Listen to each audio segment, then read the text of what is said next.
আওয়ামী লীগের সন্ত্রাসী বাহিনী ছাত্রলীগ ধারা বিশ্বজিৎকে হত্যা করা হয়েছিল, আসামি ছিল তাদের অনেকেই কিন্তু আইনের মারফত দিয়ে বেরিয়ে গেছে। 2012 সালের আজকের এই দিনে বাংলাদেশ জাতীয়তাবাদী ছাত্রদলের একটি বিক্ষোভ মিছিল ছিল। সেই বিক্ষোভ মিছিলের পরবর্তী সময়ে বিশ্বজিৎ নামে একজন দর্জি ছিল, সে কিনা এখান দিয়ে হেঁটে যাচ্ছিল, কিন্তু তখন ছাত্রলীগের যে সন্ত্রাসী বাহিনী তাকে ভিন্ন মতাদর্শের ভেবে তাকে কিন্তু নৃশংসভাবে এই জায়গায় কুপিয়ে হত্যা করে। পরবর্তীতে সেই ঘটনাটি সারা বাংলাদেশে আলোড়ন তৈরি করে এবং বিশ্বজিতের হত্যার বিচারের দাবিতে কিন্তু সারা দেশের মানুষ কিন্তু তখন আন্দোলন সংগ্রাম করেছিল।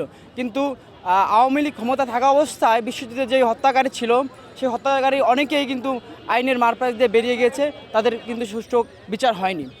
পরবর্তীতে যখন 5ই আগস্ট পরবর্তী সময়ে যখন দেশের প্রেক্ষাপট পরিবর্তন হলো, তখন কিন্তু জগন্নাথ বিশ্ববিদ্যালয়ের শিক্ষক সমিতি থেকে শুরু করে ক্রীড়াশীল ছাত্র সংগঠন, বিশেষ করে বাংলাদেশ জাতীয়তাবাদী ছাত্রদল থেকে শুরু করে সকল সংগঠনের নেতৃবৃন্দের সাথে আমরা আলাপ আলোচনা করার মধ্য দিয়ে এখানে কিন্তু একটা বিশ্বজিৎ চত্বর নামে একটা চত্বর ঘোষণা করা হয়।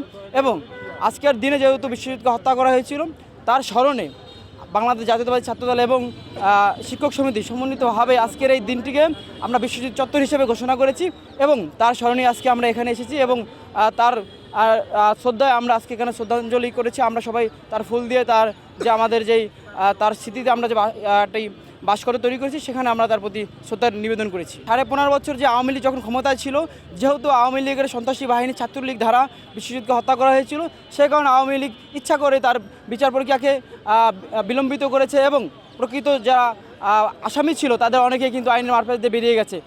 এখনও আমরা দেখতে পাচ্ছি যে তার যে প্রকৃত আসামি তাদের কিন্তু দৃষ্টান্তমূলক শাস্তি এখনও নিশ্চিত করা হয় নাই।